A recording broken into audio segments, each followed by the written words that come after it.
से दोनों सदनों में पास होकर कानून का रूप ले लिया है, तब से धर्म के ठेकेदार अपनी राजनीतिक भविष्य को और रोशन करने के लिए और साथ ही अपनी मुस्लिम वोट बैंक को बचाने के लिए देश भर में ओवैसी और चंद मौलाना वक्फ बिल के खिलाफ सड़कों पे उतरे हुए हैं। सत्ता काबिज मोदी सरकार के खिलाफ लगातार आवाज बुलंद कर रहे हैं, उन पे निशाने साध रहे हैं और साथ ही इस कानून को मुस्लिम विरोधी बता रहे हैं। ये बिल का मकसद सिर्फ मुसलमानों को जलील और रुस्वा करना है, मुसलमानों को दूसरे दर्जे का शहरी बनाने का इनका मकसद है। सर, अगर आप हिस्ट्री को पढ़ेंगे तो महात्मा गांधी उस वक्त के व्हाइट अफ्रीका में सफेद फम अफ्रीका के कानून को महात्मा गांधी ने कहा था कि ये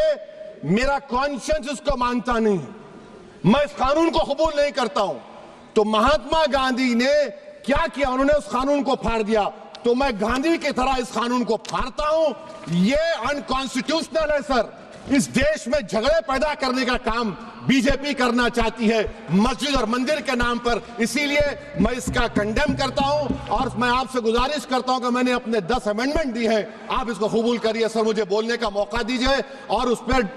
डिवीजन का मैं डिमांड भी करूंगा। वहीं अब मुसलमानों में ही फूट पड़ गई है और वैसे के इस बयान का मुंह तोड़ जवाब देते हुए और साथ ही मोदी सरकार के समर्थन में महिला मुस्लिम पर्सनल लॉ बोर्ड उतर आया है और मुस्लिम महिला पर्सनल लॉ बोर्ड की अध्यक्ष शाइस्ता अंबर ने बड़ा खुलासा कर दिया है। मोदी सरकार के वक्फ बिल का समर्थन करते हुए शाइस्ता अंबर ने उन विरोधी मौलानाओं और ओवैसी साहब जैसे कट्टरपंथी सोच रखने वाले लोगों को आईना दिखाया है, जो लगातार वक्फ कानून पर गलत अफवाह फैला रहे हैं और साथ ही आम मुसलमानों को भड़का रहे हैं। शाइस्ता अंबर ने खुले तौर पे कहा है कि वक्फ की जमीन का गलत इस्तेमाल हो रहा है और कुछ मुसलमानों के जरिए वक्फ की जमीन को बेचा और खरीदा जा रहा है। जिस जमीन को एक बार वक्फ को दान दे दिया गया है, फिर उस जमीन को कोई ना खरीद सकता है और ना ही कोई बेच सकता है। तो कैसे इस वक्फ की जमीन को खरीदने और बेचने का धंधा चल रहा है। इसके साथ ही शाइस्ता अंबर पिछली सरकार पर भी जम के भड़की और उन्होंने कहा कि पिछली सरकारों ने वक्फ के नाम पर सिर्फ वोट बैंक की राजनीति की है,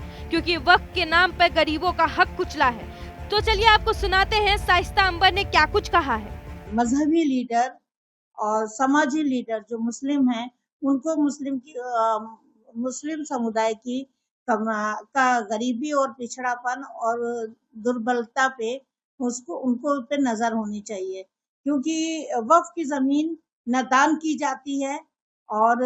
न ही खरीदी और बेची जाती, क्योंकि वक्फ की जमीन शरई कानून के हिसाब से वो खुद दान कर देते हैं। लोग जो दान करते हैं उनका मकसद ही यही होता है कि समाज के गरीब, पिछड़े और दबे कुचले, गरीब, असहाय, बीमार लोगों के लिए शेल्टर होम हो, आश्रय होम हो, मदरसे हो जो बहुत अच्छे और एडवांस हो कि एक इमाम मदरसे का या मस्जिद का एक इमाम भी हो तो वो एक IAS ऑफिसर हो, जज हो, अधिकारी हो, समाजी लीडर हो, राजनीति लीडर हो। हमें इमाम की जरूरत है, मुस्लिम कम्युनिटी में इमाम की भी जरूरत है और डॉक्टर और जज की भी जरूरत है। और महिलाओं के अधिकार, जब वो उनके माँ बाप नहीं रहते, उनको तलाक दे दिया जाता है, तो वो कहाँ छत जाए, किसके छत पे जाए? क्या भाई के परिवार के पास जाकर के बैठ जाए, भाई अपने परिवार को पाले कि तलाकशुदा बहन का जीवन गुजारा करे? तो इसलिए वक्फ की जमीन का यही मकसद है कि मुस्लिम कम्युनिटी के गरीब और असहाय और बेसहारा लोग, बीमार लोग, उनके लिए हॉस्पिटल हो, एजुकेशन सेंटर हो, शेल्टर होम हो, कारखाने हो, ताकि वो सामाजिक और आर्थिक स्थिति में बेहतर हो जाए और वो देश का, मुस्लिम समुदाय का, खानदान का, अपने परिवार का खुशहाल जिंदगी जी सके। तो जब ये काम अभी तक